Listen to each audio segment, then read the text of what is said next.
महाराष्ट्रातील संपूर्ण दारूबंदी व कुऱ्हाडबंदी करण्यासाठी भोकरदन येथील माजी सभापती लक्ष्मणराव पाटील दळवी यांनी भोकरदन एसडीएम कार्यालयासमोर आमरण उपोषण सुरू केले आहे। जोपर्यंत मागणी मान्य होत नाही तोपर्यंत हे उपोषण सोडणार नाही असा निर्धार माजी सभापती एल.के. दळवी यांनी घेतला आहे।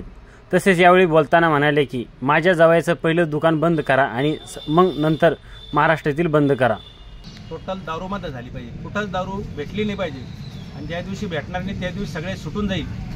पिणाऱ्यांना सुद्धा वाटतं की आपण दारू सोडली पाहिजे, परंतु भेटती उपलब्ध होती कुठेही म्हणून ही सवय लागलेली आणि त्यामुळे महाराष्ट्रात दारू बंद झाली पाहिजे। दुसरी गोष्ट, या पृथ्वीवरती हवेमध्ये ऑक्सिजन फक्त 20% उरलेलं आहे आणि त्यामुळे समाज हा सगळा आजाराने बेजार आहे। कोणाची किडनी फेल आहे, कोणाला कॅन्सर आहे, कोणाला हृदयविकाराचा अटॅक आहे, असे वेगवेगळे खूप मोठे आजार आहेत।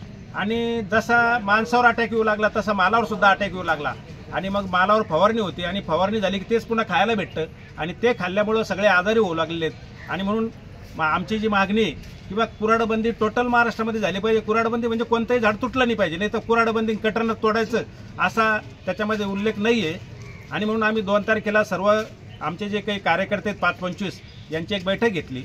बैठकीमध्ये निर्णय केला आणि उपविभागीय अधिकारी भोकरदन यांना एक निवेदन दिलं आणि त्यांना त्याच्यात उल्लेख केलेला आहे की बा तुम्ही माननीय मुख्यमंत्री महोदय महाराष्ट्र राज्य यांना कळवा, जेणेकरून राज्यामध्ये दारू बंद झाली पाहिजे आणि कुऱ्हाडसुद्धा बंद झाली पाहिजे, म्हणजे कुठलंही झाड तुटायला नको यासाठी आम्ही ते निवेदन दिलं।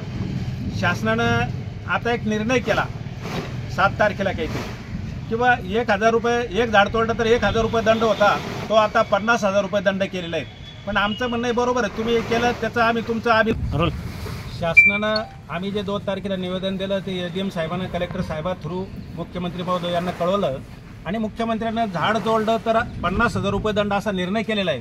आम्ही आमच्या उपोषणकर्त्याच्या वतीनं माननीय मुख्यमंत्री यांचं अभिनंदन करतो, परंतु आमचा पूर्ण प्रश्न सुटलेला नाही आहे। कारण की झाड तोडलं तर 50,000 रुपये दंड आहे, पण हा अधिकार खरं म्हणजे पोलीस फॉरेस्ट डिपार्टमेंटला देऊन एकही झाड तुटणार नाही आणि ज्यांनी कोणी झाड तोडलं तो जेलमध्ये त्याचं मालमत्ता जेलमध्ये सडली तर मला वाटतं हा व्यापार कोणीच करणार नाही आणि महाराष्ट्रामध्ये एकही झाड तुटणार नाही। आणि ज्या दिवशी एकही झाड तुटणार नाही त्या दिवशी आपला समाज सुखी होऊ शकतो, कारण की ऑक्सिजन वाढेल, नाही तर झाडं जर तुटत गेले तर आपण सगळे एक दिवस मरणार आहे।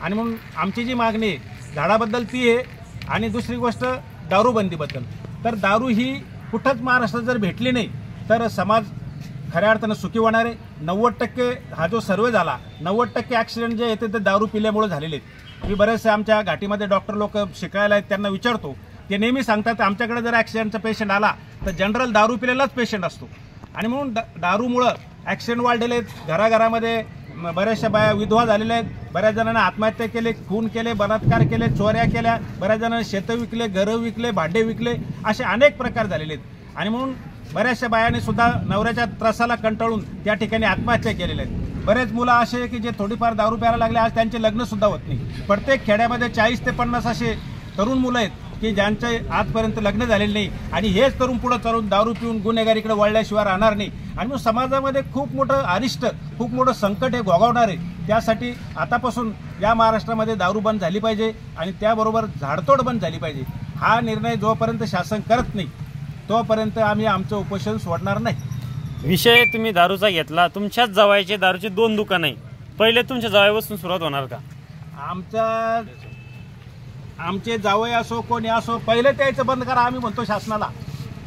तुम्ही तसं जावयाला सांगसाल का?